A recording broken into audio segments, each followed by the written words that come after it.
I wanna be your jetpack, ain't got time for setbacks. No matter what happens, you're my son, you're my blood. You're the best thing in my life. But until you start believing in yourself, you ain't gonna have a life. Hey, for my money, that is the greatest speech in film history. Now, I know the most famous part of that speech is that it's not about how hard you can hit. It's about how hard you can get hit and keep moving forward, how much you can take and keep moving forward. That's how winning is done. Also fantastic. But the reason I chose that segment that I did is because, one, it epitomizes the lesson that I want to talk about here in this video. And two, it's always been the part that stuck out to me most. It most represents the connection and link that I feel between Stallone and myself, what he does for me. So if you know about this series, what we do here is I talk about the men I look up to. I've done Ernest Hemingway and Brandon Lee so far. Now we're talking about the Mac Daddy, Sylvester Stallone, who wrote Rocky, of course. There is only one other man that I could say I look up to more and who was more influential in making me who I am today, and that would be my father. But other than him, Stallone is right up there. Stallone did for me what Steve Reeves did for him when he watched Hercules as a kid. It was like when I watched Rocky as a kid. Everything changed. I knew who I wanted to be. You know, the thing that was born inside me that day that my father and I watched the Rocky Marathon, that thing just grew and grew, and it was an ever permanent part of my being. And it's what came out as the phrase "save for more." My first tattoo, the name of this channel, and this philosophical idea that just never left me. This idea that there was this story within me. There was something more that I was meant to do. And I've always felt so connected to Stallone in that, because I have a boxing novel that I've been writing since 2006, and check out Character in Action, my writing channel, to see an upcoming mini documentary series I'm going to do about that. Plus, I'm going to be going through the Rocky IV director's cut over there, and sort of just you'll just have to go see it. It's going to be a fun time. I'm going to be doing a watch along for that over on the channel and discussing it in depth. But that's besides the point. I knew then, as all of you know at some point and somewhere in your life, that you were meant for more.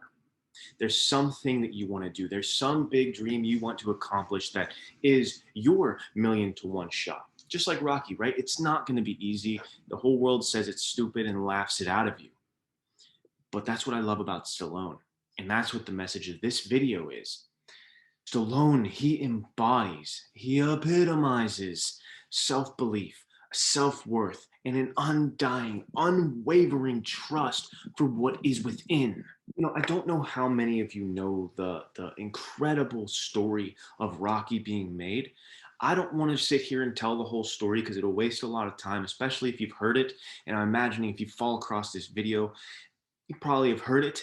If not, there's plenty of videos out there about, you know, the incredible story of how they wanted to make the film, but without Stallone, and how the film was made on a shoestring budget in a couple of days.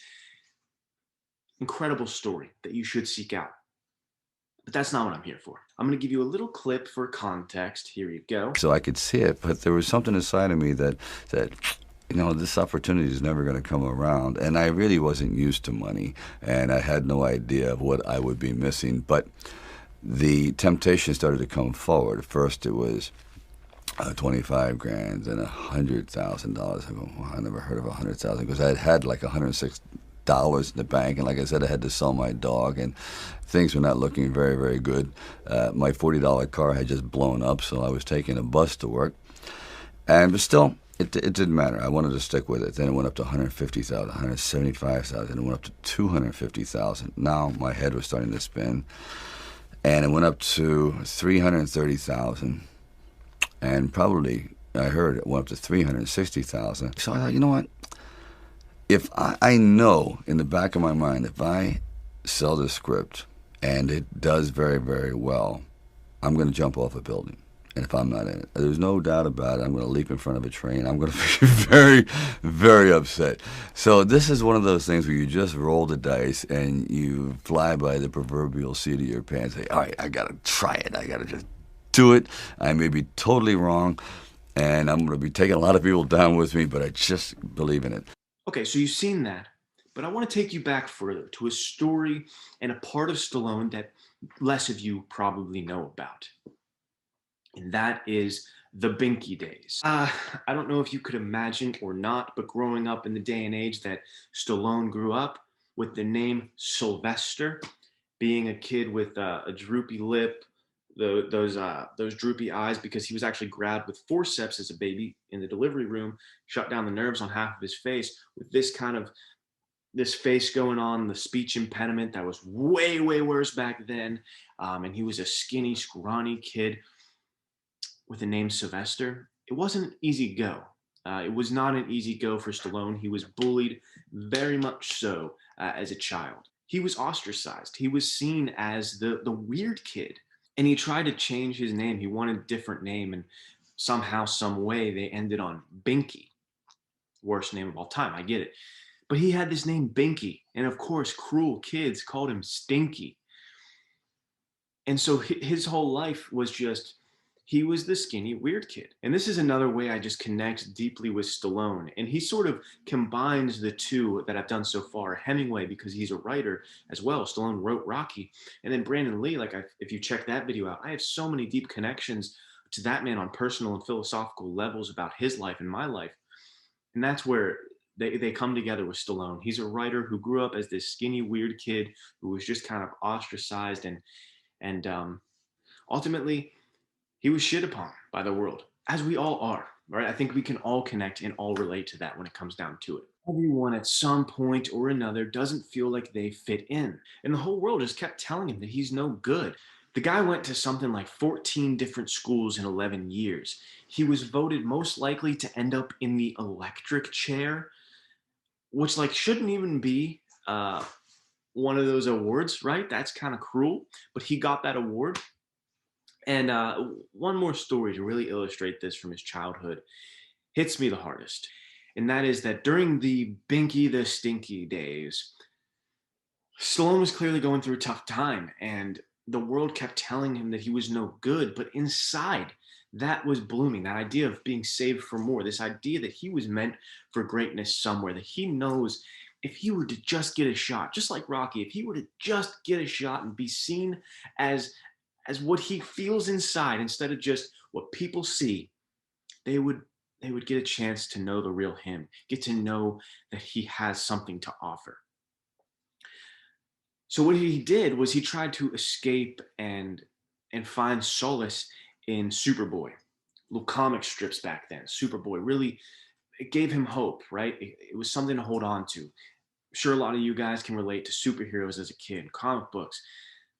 He went to this world and he really wanted to believe that inside he was a superhero. He had something within.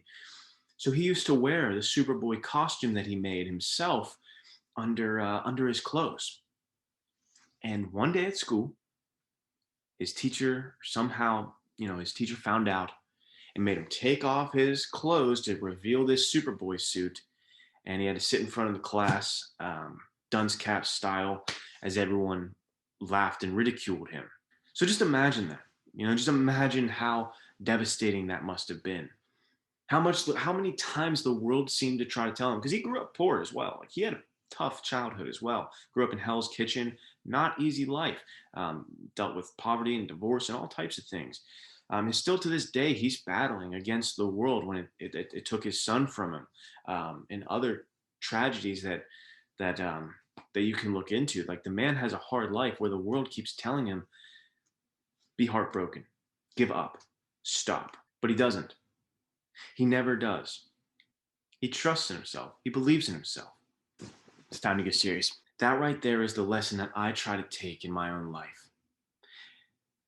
It doesn't matter what this individual or this individual says about my goals and my dreams and my aspirations.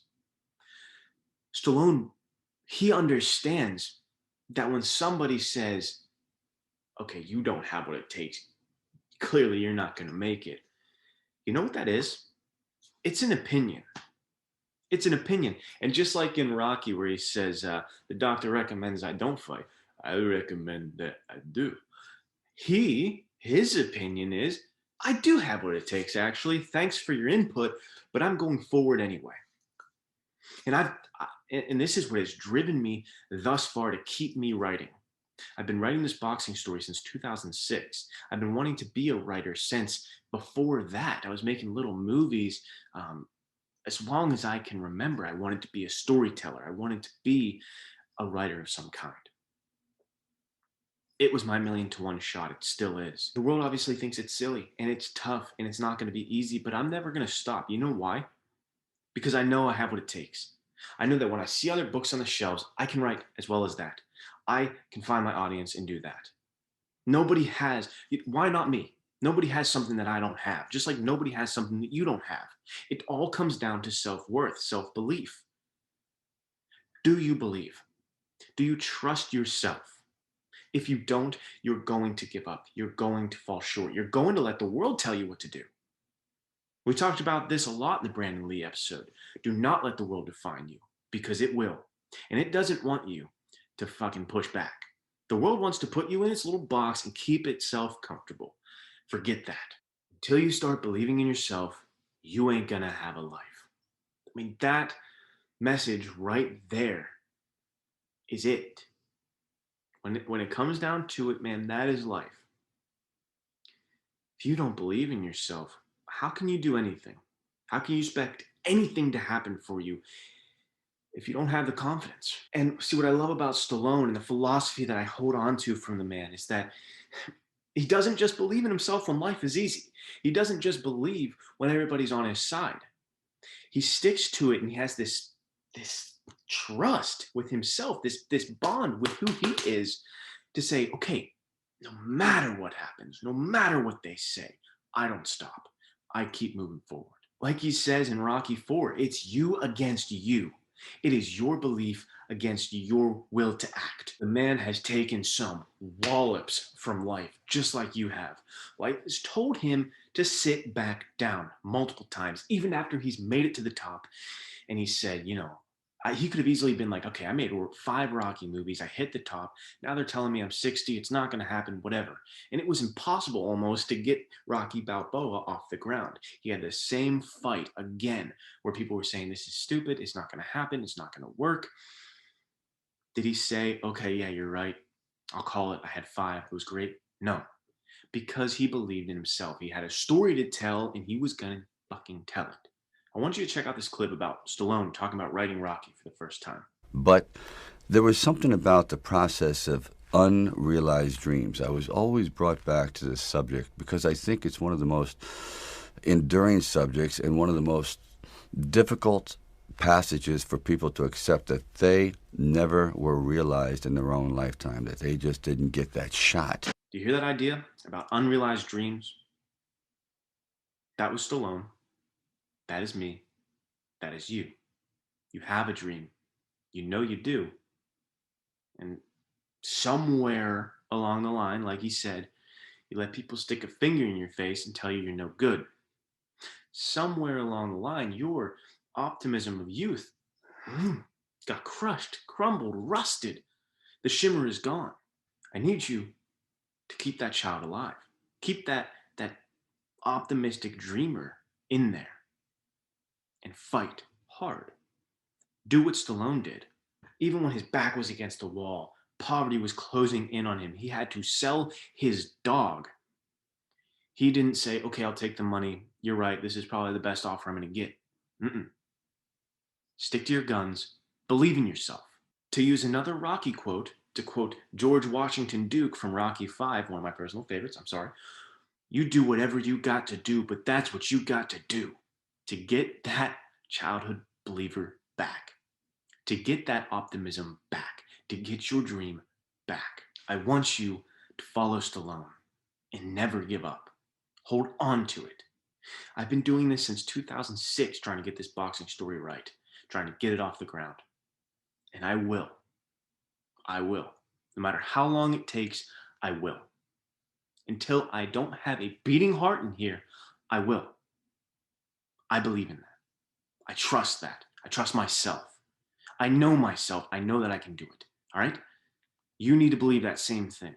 However you get there, however you arrive there, therapy, talking with friends, doing whatever, find that belief, because that is how you succeed. Now, I will shut up and leave you with one more amazing Stallone quote to get you going.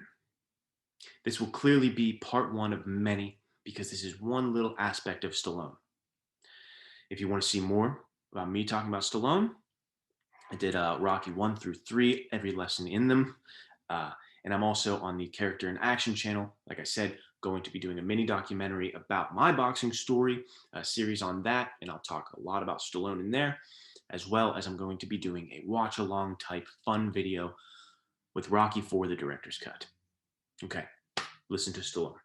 No one goes through life without a bunch of bruised knees and sore knuckles. It's just one big battle. And I think they identify with that, because quite often life makes us go beyond what we think we can go beyond. And it's scary when you're being pushed into that unknown. You're like, oh yeah, I get married and now I have to support my kids, and then I have another child, and then I'm losing my job, and political climates change. It's like constant battle. That's why I wrote that line. No one hits harder than life. Life is a bitch. Life is gravity. And gravity is the strongest force in the universe.